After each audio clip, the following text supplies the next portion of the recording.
Good evening, ma'am. Good evening, ma'am. So, speaking about the assessments of the formative submission, I think four groups are remaining for which I am yet to do the evaluation, of which one group has still not submitted. So, I would request the group to submit as soon as possible because I'm thinking of releasing the results by tonight. And all of you must look at the detailed comments I have sent.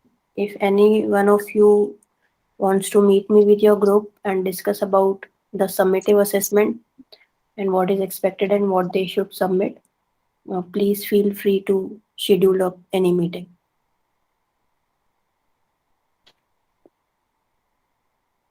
Is that, Ma'am, yeah?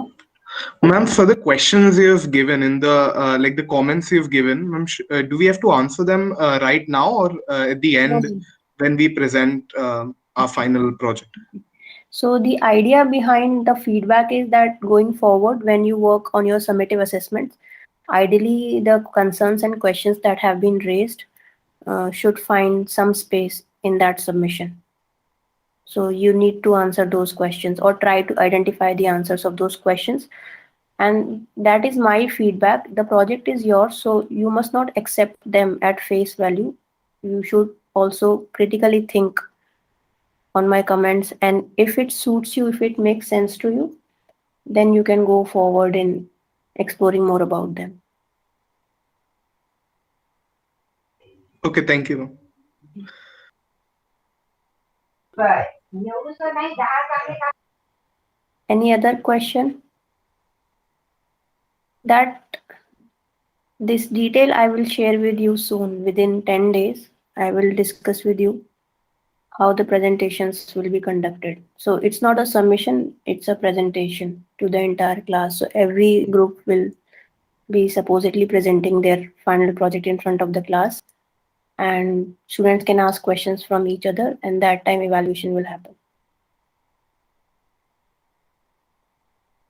Any other questions? Okay. Is my screen visible? Is my screen visible? Yes, Yes, ma'am. ma'am. Yes, Yes, ma'am. ma'am. Okay, great. So today we will talk about innovation and data analytics. So most of the projects that you guys have submitted do involve some component of data gathering and data analysis. And I have this assumption that you do not have yet completed any formal course in probability and statistics and data analysis. And definitely that will help you in improving your solutions. But because we are in this class of innovation, I want to give you a brief idea on the upper level without any mathematics about data and the importance of data analysis and the things to keep in mind when we are handling data and juggling with different variables. So these things are normally not very much discussed, and we invariably focus a lot on data analysis and creating some modeling or deploying some machine learning technique. But even before we do all that kind of things, there are certain fundamentals that we must be aware of before we delve into the field of data analytics and innovation. So, innovation is basically research. The more you research about the idea, about the problem, of the evidence of the problem, and then how you execute the solution, which will be the next focus of your submissions. Data does play a very important role, and I'm very happy to see that most few of the groups really have leveraged this potential in the data to present their innovative solutions. So basically, if I ask myself this question, what is data? To me, it comes like it's a potential for information or some kind of insight or knowledge. That is how I think of data as. What is your understanding of data? What do you think is data? An example would be good.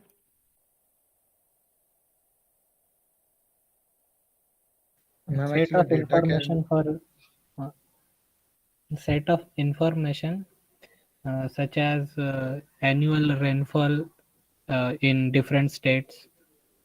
Yeah. Okay. So basically it's the set of numbers which are trying to tell you something. When you interpret those numbers, the output is generally information. Yeah. So we won't say it's a set of information. So numbers which we crunch, and when we mine, there is a possibility for information to be unearthed provided the data are authenticated. Someone else was saying, what according to you is data? Any examples?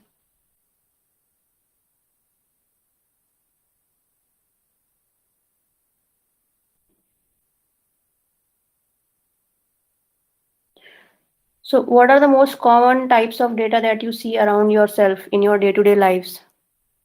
What is it that is that the kind of data that you are handling on daily basis in your lives?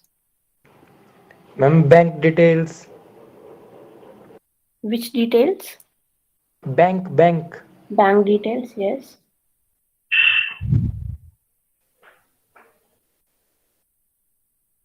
Ma'am, daily data consumption. Of Ma'am, data consumption of data internet. of internet. That's a very accurate data that's recorded every day. Okay, And so maybe mined by companies also. For sure, mined by. okay, so this is the kind of data that is that you are not able to see directly. Ma'am, we all have data packs and we use net. Yeah, For yeah. sure, companies mine that data to Okay. use it to better do Yeah, something. yeah. What about the app usage in your mobiles? The number of hours you spend on a particular app, that also is a data. If you were to record this data for every day and then analyze over the period of 3-4 months, you could also see some patterns. This is data in your daily lives. Yes, ma'am. And if some of you are using fitness bands or mobile health apps for tracking your steps, that is also some kind of data. So it's not that data is not an exotic commodity that is only available to scientists or researchers. It is available to us in our day-to-day lives. In fact, in your subjects also, when you are getting assessed for certain examinations, that is the kind of data that you have. Over the period of your 8 semesters, you will have some kind of data. That is also data. So, and data is not always in numeric form. What are the different forms of data that exist, which is not just numerical? What do you think? Ma'am, we can show the data in graph forms also. Yeah. That's for numeric only. So that Ma'am, is graph can always be interpreted in numbers. So yes. So graphs is a form of data visualization. Variably, commonly when the data is in numerical form. I'm asking to you to think about data which may not be in numerical form. ma'am, some categorical data are not in numerical form. Otherwise, mostly we make all other data into numbers anyways. Yeah. For So example, the surname Pandey. yeah, What are people with this surname doing? This type of data. yeah, yeah. So basically, Ma'am, we can say our daily time management. what? Ma'am, daily time management. After the day means at night, we usually Yes, analyze what we have done in the morning, absolutely, from morning till night, what we have to do tomorrow, this type of absolutely, survey. absolutely. That that plan set of activities that you plan to do after your day is over or the next morning. If you write it down, that could be a form of textual data. Definitely, it's a data. And about the surname that you mentioned, that is also a form of data. Not sure would call it categorical because there are many other, there's no end to the surnames. But if in a sample there are people whose surnames are mainly ranging from 5 to 6, then we can call it categorical. So categorical variable essentially are limited in categories. The surname would qualify as a qualitative data. So depending on the sample size. Yeah. Yes, ma'am. What about For usernames and passwords too. yeah, correct. That is also a data. What about data which is not in textual form or in number form? Can you think of data like that? Ma'am, there's this good or bad type of, like, when you review something, but mostly it boils down to numbers again. Can you give an example? Ma'am, for example, a review where everyone has asked excellent, good, fair, bad, this type of data. Yeah. So that also again is a categorical type of data which is on a scale. Yes, ma'am. So we Likert scale. and usually change it to numbers. Yeah. But those numbers will not mean anything. Yeah, It's we'll just identifier. have them for ourselves. Yeah. Yeah. And what about the songs that you hear? Can it be called as a data, audio data? Yes, So, Yes. yeah. So in fact, audio recommendations also happen, video recommendations also happen. And generally, obviously, the audio and video are annotated. So they are tagged with certain identifiers that are used to identify them, just like the username password. These every video and audio also has some unique kind of identifiers plus its characteristics. So audio and video also qualify as certain kind of data. In fact, the news that you see in your newspapers. So for example, I want to analyze the number of cases of COVID in say Kanpur, and I browse through all the newspapers of the last 6 months and pick up the news relating to Kanpur and COVID. That is also kind of data. So in that kind of analysis, we may not do a data analysis, we will do content analysis. So depending on the type of data, there are different types of analysis. Generally, we know about quantitative analysis, but there is qualitative analysis, then there is content analysis, then there are other categories of analysis depending on the type of data. So that is about the different types of data that we may come across. So for example, when it's textual data, which is not as structured as numerical data, there are techniques like natural language processing, which help us in analyzing these information. One very important thing which I think I was hoping you would mention was image. Image is also a data. Ma'am, isn't image just different set of pixels? That's just Correct. number data. Correct. So image is generally identified as a 2D matrix in which the intensity of each part of the image is identified in a pixel format using RGB format. So scientists have found even, you see, crunching in form of numbers is easy. So they somehow accepted that, okay, image is a data. Now how can I convert it? Because in computer, everything is understood in the forms of binary.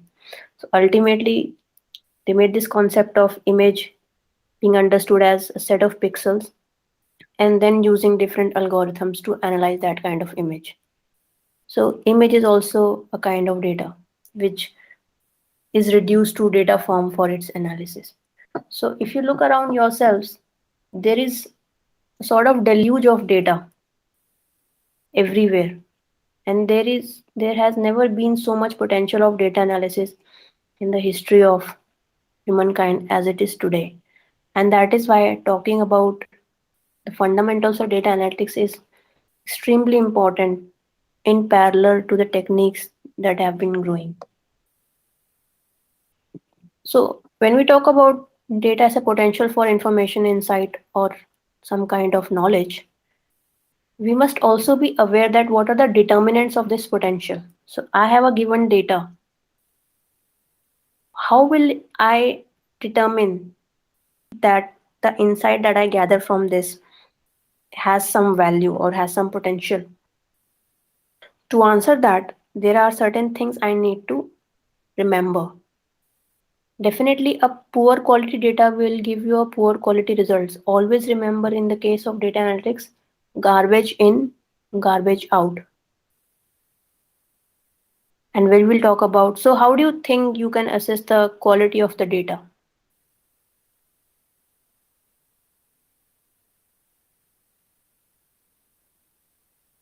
When quality is so important, how do you think you can assess the quality of the data? Is my voice audible? Ma'am, as in our brain, we can say that there's a function temporary stored, where we means think that is it necessary to take this data and will be fruitful in the future or will not. That's matter. That means we decide is it important or not. If it doesn't, then we thirdly doesn't note it and forget that. And if it's important, we remember or note it down in somewhere so that we can use it further. Okay, so on that thought, do you think there is a difference between the important data and quality of data? So there are two words here. Data which is important and data which is of good quality. Do you think there is a difference between these two? Yes, ma'am. Yes, Yes. ma'am. What it is? Ma'am, we can say if some data is important but it not a good quality, then it may be not useful. But if some data not so important but in a good quality, it will more helpful than that other one. Okay. And so on what factors or what on how will you decide whether a data is of quality data or not? How will you decide this? Properly managed accuracy we can check out and have a proper means to Ma'am, the the data which is Type of research. representation, ma'am. Sorry?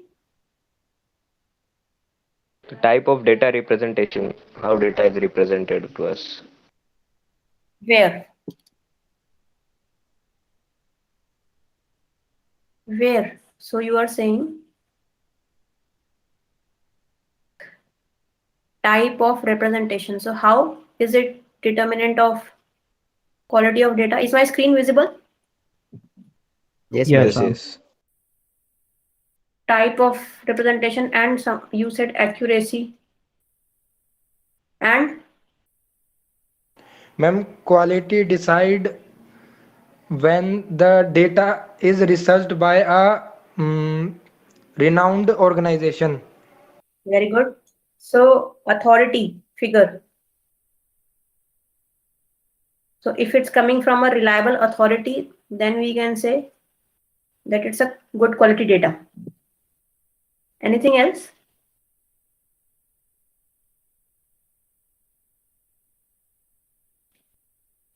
So let me give you an example. If there is some statistics about COVID which has been reported by a local newspaper, and there is some statistics of the same concept broadcast by World Health Organization, which one will you likely believe in and why? Data should be up to date. Data should be of? Up to date. Yes. So assuming it is up to date, but one is from a local survey and the same place, another is by a established authority. You see, there is a reason that in wider debates in politics, science, health, or sports or education, data is referenced from organizations which are reliable and accurate and have been working in that sector. So when it comes to poverty, so for example, World Bank data is quoted. When it comes to health, WHO data is quoted. When it comes to economic development, OECD data is reported. So where I'm trying to take you from here is that when you come across any data and which you think has a potential for analysis and knowledge mining and data mining, you must, before getting your hands dirty in the data analysis, please look at who are these people who are providing you the data, what is the source of data, Because sometimes what happens is that we collect data from some websites, then these websites have certain sponsors and they are trying to fulfill their agendas. And we don't want to have a biased data for our analysis.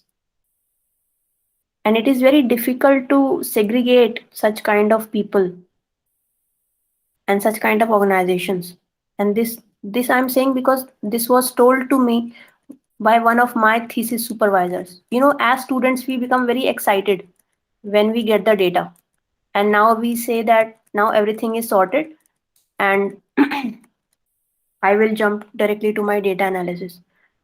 But she pointed out to me that there was an extra work that needed to be done before I could analyze that data. And that was about checking the source of the data, because that tells me about whether the data has been systematically collected or it has been randomly collected. Systematic collection of data will always focus on trying to sell some kind of story, whereas data which has been collected by proper research design will have more potential for objective insights. So in some of the comments of your research projects also I have mentioned that look at the source of the data and assess the authenticity of that information. And then, because otherwise your entire analysis will be highly questionable if the data quality is not robust. So is that point clear? Yes, ma'am. Okay. Now, the other thing which determines the potential of the information is the quality of our statistical analysis. Although it is very early to say about this to you, but it is also the right time in some way. So always remember that statistical analysis or coding is always a consequence of what you are thinking. And your thinking has to be extremely robust and systematic and logical. It's like trying to solve a problem using an algorithm. So you develop an algorithm to solve a problem, and then you code that, and then you run that algorithm. So it's exactly similar in this. So just because you have data doesn't mean you will just recklessly apply any technique that is known to you, or any technique which is very famous on Kaggle.com, or any machine learning algorithm which has won in the last month. That is not how it works. You have to think about what you can do based on the robust understanding of your data. So before any analysis comes into picture, you have to first assess the quality of the data and then look at the data as it is. Understand its different variables. What are the values of the different variables? What is the type of value? It is numerical or it is categorical. And statistical analysis is essentially how you execute after understanding your data and after developing a conceptual understanding of what you can do with your data. Otherwise, if I have a data for specific aspect, but I'm trying to run a different algorithm on it, and by fortune, I also get a result out of it, it will mean nothing. So the quality of statistical analysis depends also on how much understanding I have of my data. And that will directly transform into potential.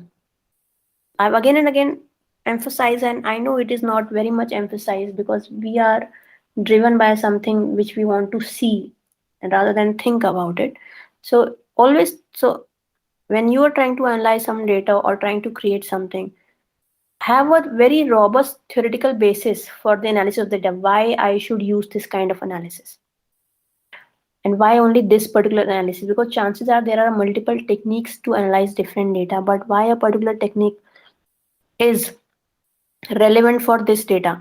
And this relevance will not come from point of view that this is giving me the highest accuracy and then you distinguish it.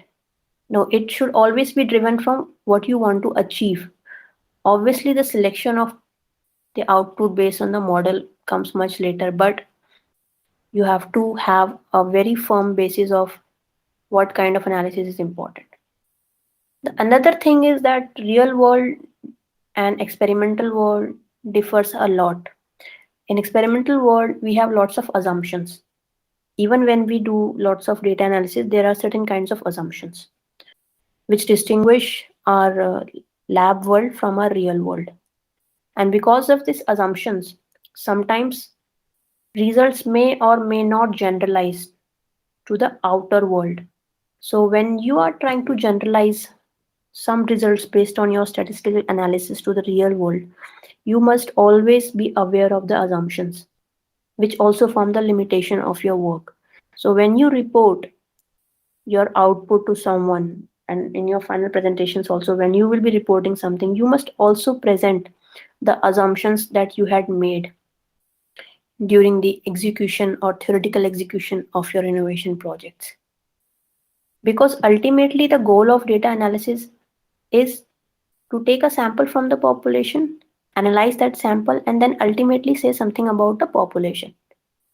It is never to say something about the sample. The idea of sampling from a population. So, for example, in your class, there are 200 students. I want to understand the average height of girls and boys. I take a sample of 50 and then I segregate them into girls and boys, and then I average their heights, and then I identify. So the idea of taking 50 students from a class of 200, so 50 is a sample. The idea was to be able to say something about the 200 students' mean heights. And obviously, it will not be accurate, it will have a certain kind of error associated with the estimate. But ultimately, I want to say something about the all the students in your class.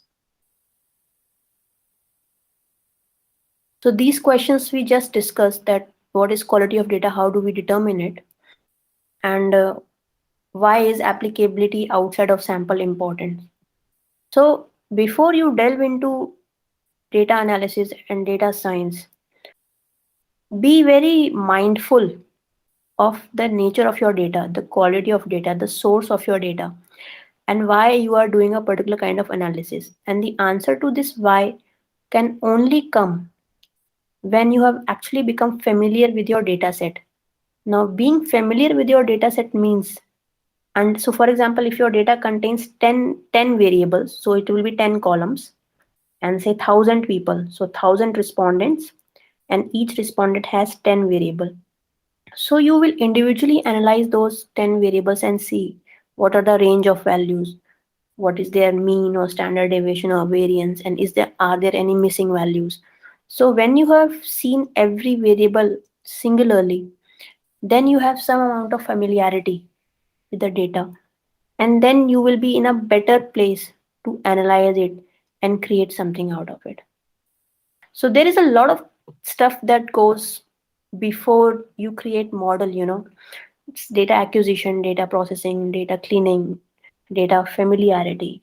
So these aspects are very important, I would say, if not more important than the final process of data analysis.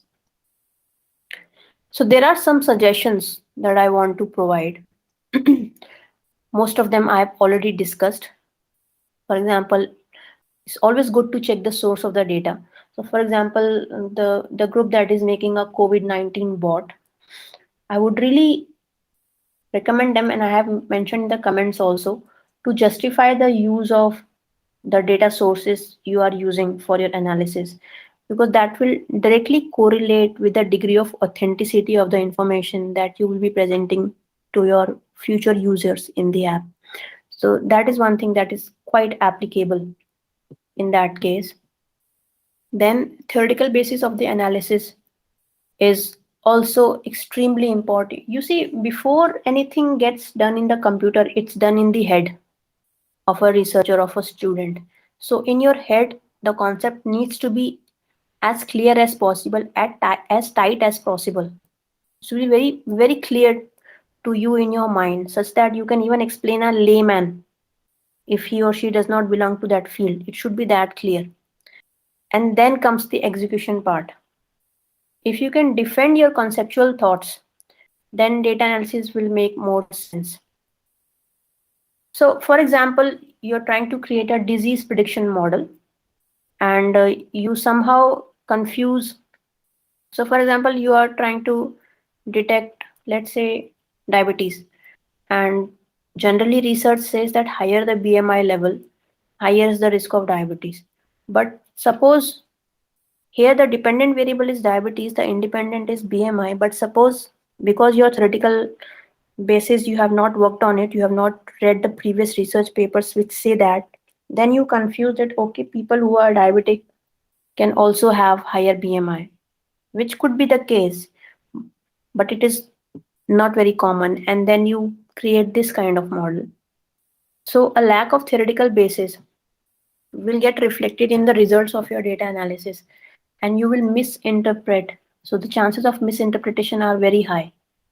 So just because you got some shiny output in your data analysis, but you cannot defend it and cannot identify the theoretical interpretation for it, it will be very difficult to defend that kind of analysis.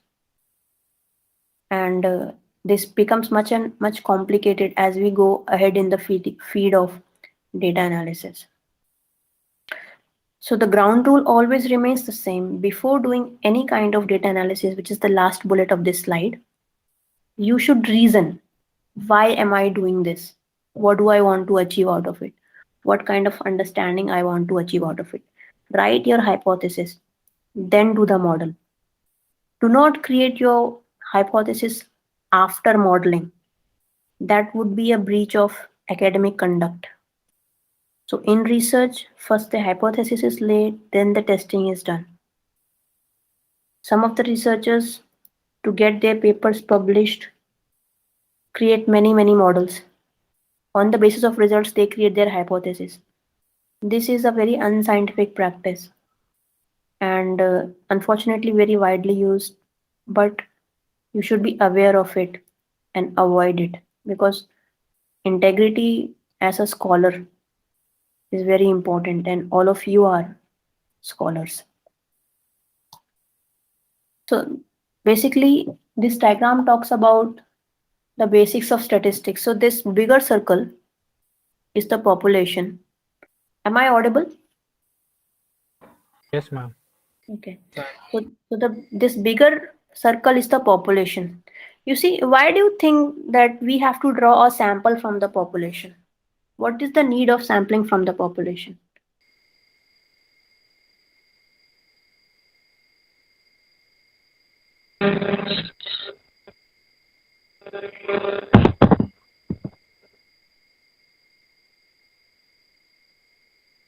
Anyone?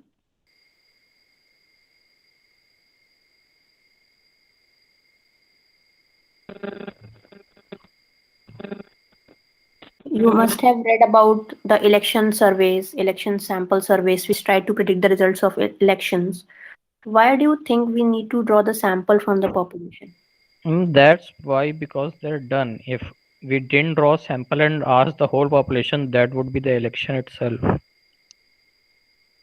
And will that, so the idea is that if there are That certain, all samples of population taken random would most probably resemble the whole population to some great extent, and so we should use that sample to get an idea about what the whole population is thinking without asking the whole population itself. and practically also it is very difficult to sample the entire population. Election may be one thing in which majority of the people participate, but for example, in fact, that is the case in which most of the people, so entire population almost votes. So, but for example, if we were to identify the percentage of depressed people in India or in some other country, then it is logistically impossible to ask everyone. And that is why because we cannot sample the entire population, that is why we try to draw a sample from the population, which should reasonably resemble the population. It should be representative of the population. Representative in sense that it should reflect the population. It should not be highly deviant from the population. Then only the analysis and the results that I gain from the sample will be more applicable to the population, because always remember, I am taking this yellow out of the green. I analyze this yellow, which is the sample, and ultimately trying to draw an inference, some kind of insight about the population, not about the sample. So the idea of drawing the sample and doing some kind of exploratory data analysis is that I get to know more about the population. So remember the example that I gave for the mean heights of girls and boys in your class. So this is what is generally happening when we talk about statistics or data analysis. So earlier in the discussion, we talk about the different types of data. Here are some that I've listed for you. In structured survey data can come into picture, numerical data is there, electronic health record data, although it's a combination of numbers and text, but it is also considered as structured because it's basically in the form of a online form. So you know which entries are there and what kind of data is expected. Clinical data mostly also is structured in form. However, doctor notes and nurses notes will come into unstructured data, which is textual and newspaper data. Image also is a kind of data, and audio and video. So always get to know your data before jumping to analysis and get familiar with it. So how I've already described when I used the example of 1,000 rows with 10 variables, look at each variables. That is the first step to get familiar with your data. The next step is always to look at the variables in pairs. So two variables looked at the same time. And this is how you gain more understanding of the data. It might sound Greek to you at the moment, but I'm trying to say it as simple as possible. But as you do some kind of mini project, We'll try to you find the just correlation between different data. yeah, yeah. We try to find correlation between two kinds of variables, provided they are quantitative, and then there are different other techniques for qualitative variables as well. So as you and I strongly encourage you to do some kind of very small project in data analysis, your self project, so that you can slowly understand, because you are going to be computer science engineers, and doctors are highly efficient in what they do, but they don't have the skill of data analysis. And most of the fields in our current world, education, psychology, crimes, criminal forensics, everything is so data driven. And computer science engineers who know coding and who also have a very good understanding of statistical analysis, although that is not very focused in computer science curriculum, but try to gain a hold on that aspect by doing some kind of mini project, and then you will be able to appreciate that what you're learning is useful even in software development, in research, and also in doing some kind of these kind of projects which relate to data analysis and creating some kind of insights for the world to understand in a much better way. So basic statistically is the tool that helps us to analyze data. And in statistics, so there are two types of statistics: descriptive statistics and inferential statistics. So basically, these are the two broad categories of statistics.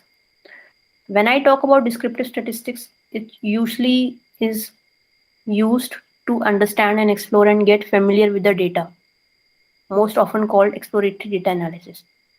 Can you guess uh, what will be the certain parameters that I will be interested to know in my data when I'm trying to just see my data, not trying to do any kind of analysis? So suppose if I've taken 50 students from your class and I've noted down their age, health, and BMI, and I want to understand, explore, and get familiar with the age, BMI, and what was the other variable, height. So how do you think I can describe these variables for these 50 people?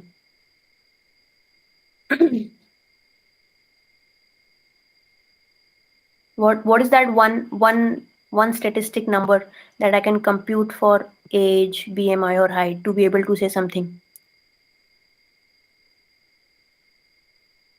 Ma'am, about obesity. Yeah, so based on the BMI categories, I can talk about the obesity. But here I'm asking, so if you were to summarize the age or the BMI or the height of the people or the students, 50 students, what is it that you could compute?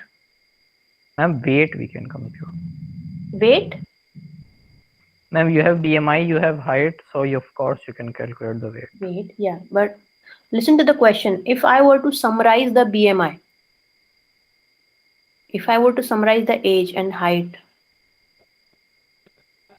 maybe I could compute the mean. Average BMI of that age. Yeah, so I could compute either the average BMI of the entire group or age wise if I categorize my age. So that would give me basically that on average, this is the BMI of the students. Are we clear on this? Ma'am, Yes, can't understand. Please means make us understand. Sorry? Ma'am, means what you want to say, I didn't get. Okay, okay.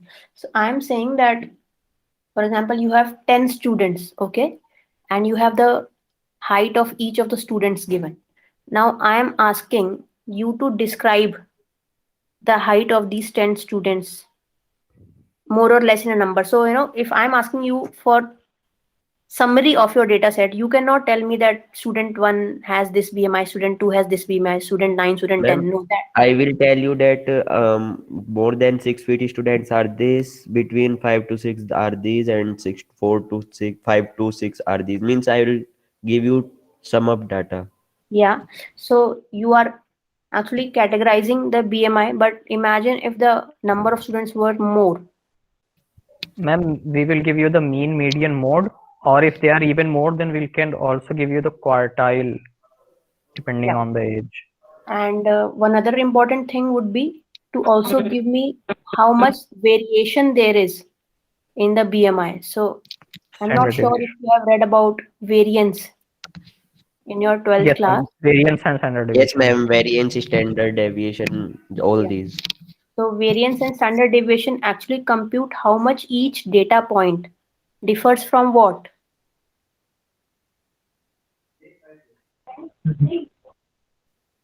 So what is the formula for standard deviation or variance? Ma'am, how much it differs from the mean. Mean, yes. So when we are able to look at the variance also of the data, we can see if the data is highly variable, if the BMI is varying to a large degree or to a small degree in the data set. So when we talk about descriptive statistics, we are not doing any kind of modeling, we are not creating any kind of prediction model or anything, or doing any hypothesis testing. We are simply computing certain kind of estimates, which are generally called measures of central tendency, mean, median, mode, and to understand better standard deviation and variance. So if you were to tomorrow describe a data set, you would look at each variables depending on the nature of the variable. See, these components can only be computed for quantitative type of data. If the data is male, female, or different kind of ethnicity, then obviously you cannot compute these. Then you will have to draw a table that will more specifically describe your data. So that is how descriptive statistics or descriptive analysis is done, which is always the first step before you start going to analyze your data. The second aspect of statistics is to infer from the data, and that is where inferential statistics comes into picture, and there is no end to the different statistical tests which are available in this kind of statistical analysis. And depending on the hypothesis that you are testing and also the nature of your data, you decide which kind of modeling or which kind of test you will use. A very simple example I would give you is, I hope you will relate, is regression. When you're trying to predict the sales of a company based on certain factors. So in that, you would be using something which is called as inferential statistics. Now, the problem what happens with many people who are in this field is that they are very over enthusiastic about hi-fi softwares and sophisticated techniques, and try to do some kind of complex analysis, and then try to present. But not saying that that is not useful, but as much importance as enthusiasm is, you must be a bit detached from your work, because then ultimately, our preconceived notions have the risk of casting a shadow on the objectivity of the analysis, and the result suffers.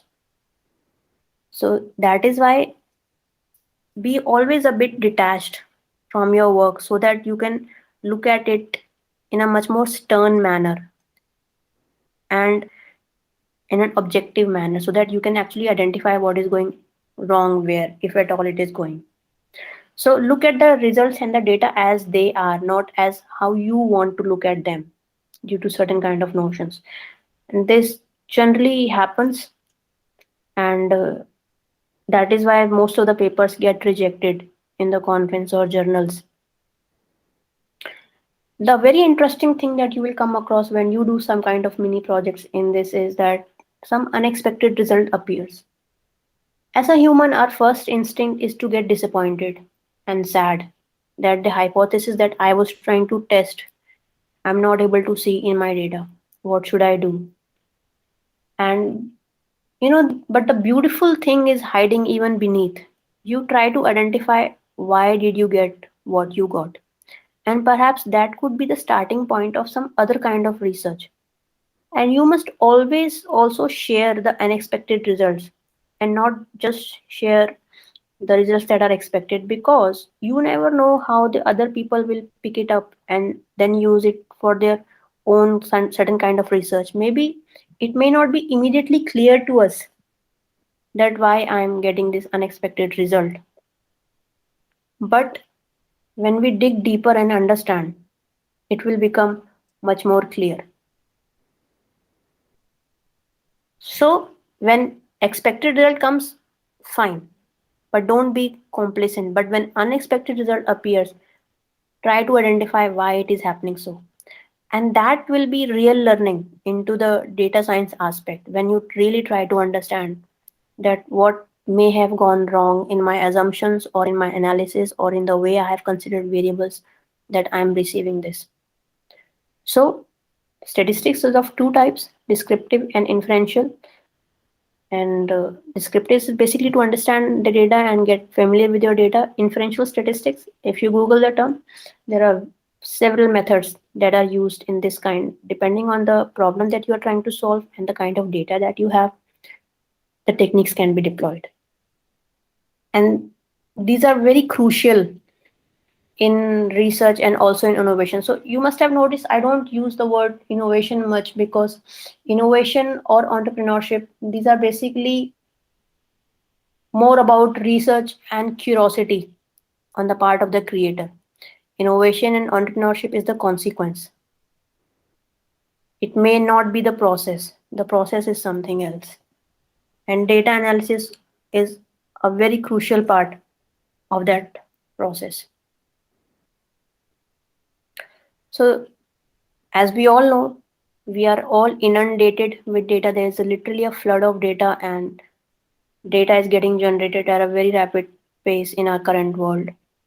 But understanding data and being a data scientist is very different from just number crunching. It has to have a meaning. It has to have some kind of depth and theoretical basis or analysis. Otherwise, it will just be a set of techniques done without any sound reasoning, and it will be very difficult to defend your analysis.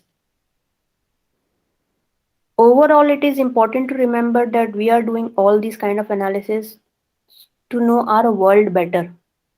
So our analysis and research design should be robust, that ultimately we can generalize the findings from our sample to the population.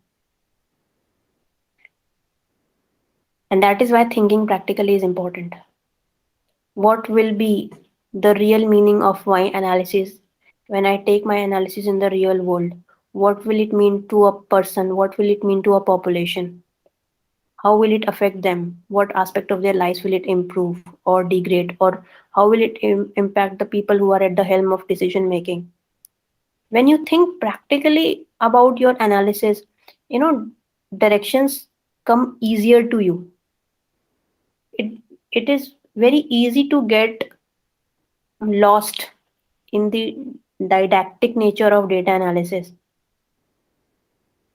But very few think about it practically. And when you start thinking about the practical aspects of what you're doing and what you're doing, and ultimately how the world is going to get impacted by your analysis, then your thought will be systematic and the quality of your critical thinking will be improved, because now you're not talking only about the analysis, but you are a step forward and talking about the impact of that analysis on the people. And when you think like this, things will definitely improve. So, the best way to learn is to understand what kind of data you want to analyze or gain insights from. And it doesn't even have to you don't have to even know the computer knowledge. For example, starting today, if you were to look at your app usage every day and note down in your Excel sheet, and after 30 days you draw some graphs which Excel provides, there you will be able to see certain kind of fluctuations. Perhaps you could see how much time you are spending on Instagram on average in a particular day. And if you also note your sleep time and how many durations or how many hours of sleep you're having, perhaps you could find some kind of relationship. So, you know, uh, big things are always found in small projects. So start small, do certain kind of projects, and then slowly and gradually build your understanding. And then you will come to appreciate the magic of data analysis when you combine it with practicality and real world. And assume to learn certain kind of languages also. R and Python are very closely used. I'm not sure if I have shared an infographic of R versus Python, but after this lecture, I will definitely share it with you. And so it doesn't have to be or. It's not R or Python. It can be both also. And my strongest recommendation will be obviously to start dabbling with the data, start looking around yourself and see what is that fascinates you, and you could try to understand it. I'm not asking all of you to become data scientists or number crunchers. I'm just trying to open your eyes to the aspect that these hi-fi terms don't have to you know make you anxious. They're very simple if you go in a systematic manner and think from practical point of view and not just from theoretical point of view. So these are the recommended readings. So yeah, so Python versus R you will find here. This is the article in KD Nuggets. So the most desired skill in data science. This is the thing I was talking about when people try to develop hypothesis after the analysis. This is the machine learning repository where you will find a lot of data sets related to real life. You could actually go through them and do some kind of you know playing with them and getting your hands dirty. You're trying to understand the data sets. And this is the machine learning and data science community. So it generally releases a lot of competitions where it releases a data sets and releases the question and asks the people to develop a solution for the problem. And the solution is always tested on a different data set that was given to you. So you might as well have training data set. They will use some other data set to test your algorithm. So it's good to read all these kind of all these readings. They are very basic, and for anyone who is interested in I recommend actually all these 5 articles. That is why I've kept them low, so that you can actually go through them. And yeah, the best way to learn would be to start doing very, very small projects. So as I mentioned, tracking your app usage would be a great point to start.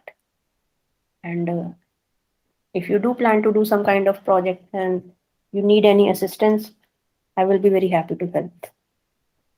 So that was about today's lecture.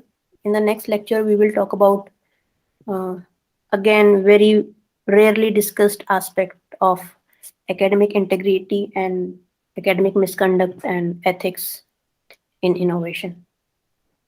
That was from my end. If there are any questions, I would be happy to answer. Have you checked our project, innovation project 131 to 140 MIS? What is the title? Elda Care. नहीं अभी नहीं.